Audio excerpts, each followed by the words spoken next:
What keeps you up at night? Horses walk on their toenails. Delete this. Never. If I don't get to sleep, then neither do you. If my anxiety is really bad, I lie awake worrying about tsunamis. I worry if I know all the warning signs. Do my family and friends know the warning signs? What would I do? What if I had to sacrifice myself to save someone? What if the wall of water swept me away? How much would a tsunami survival pod cost? etc etc. I'm a Midwesterner living in the Virginia Appalachians. Well, you have a good imagination at least.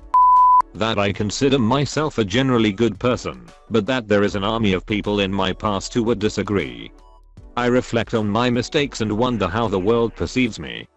Then I try not to care, because I know I'm doing the best I can. I consider myself a generally good person. There are billions of microscopic creatures on and around us. So you're never alone. That's rather comforting. I will sleep better now. I feel judged when I masturbate now. Thoughts of loneliness. How long it's been since I have even had a date. When am I ever going to meet someone? Why do I have to be so depressed? What am I doing working in a field I can't stand for a decade? Can I even have sweet dreams anymore? And do I want them? Blah, too much at times.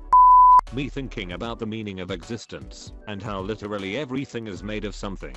42 is the meaning of life, so you can check that off. What do you mean by 42? A supercomputer, when asked for the meaning of life, gave the answer as 42, I think.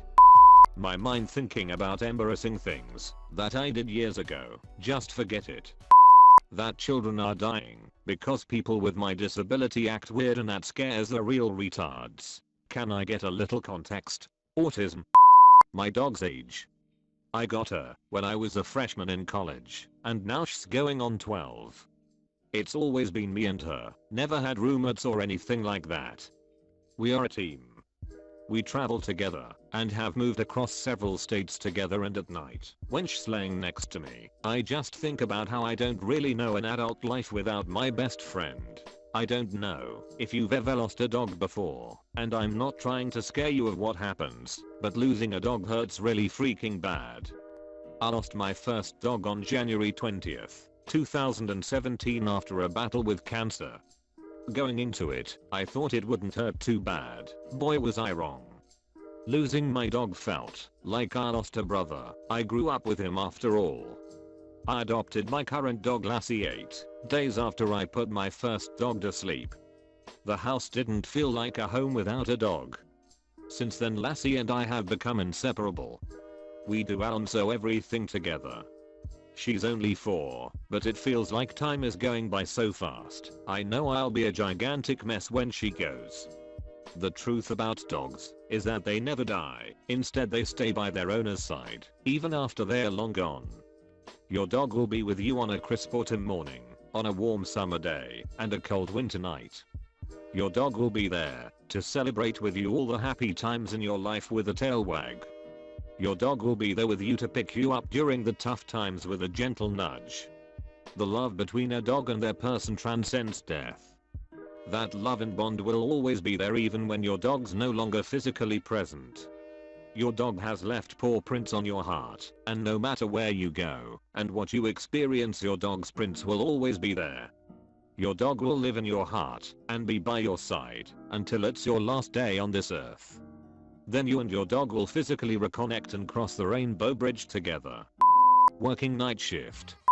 Anim.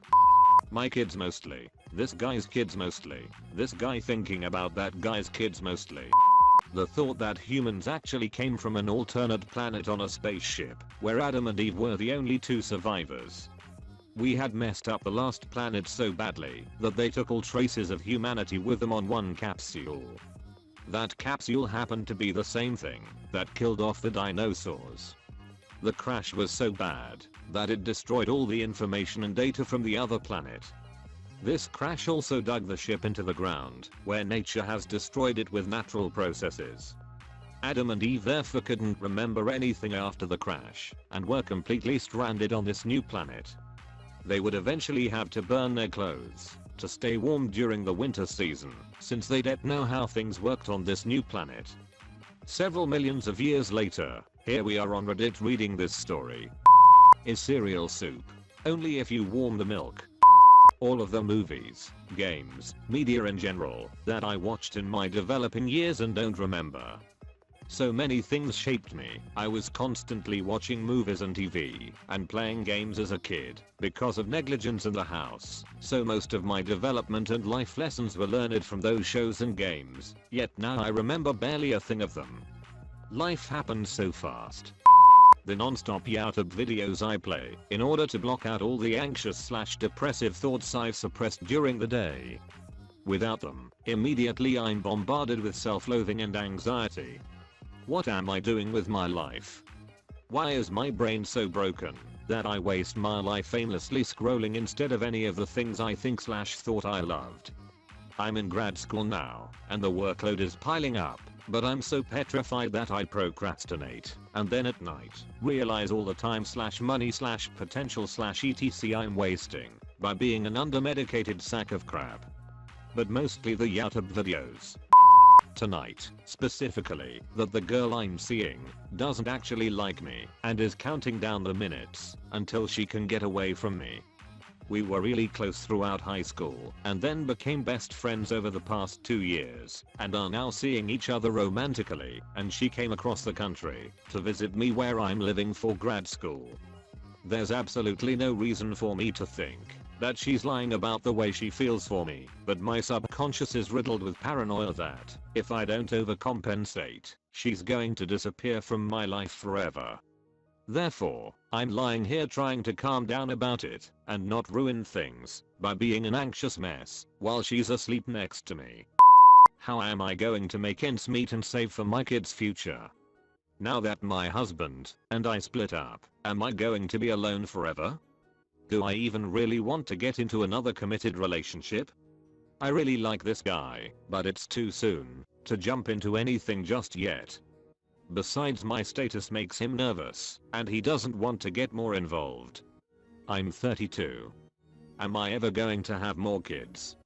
I don't want to work in bedside nursing for the rest of my life, but I don't have the time or energy to go back to school right now.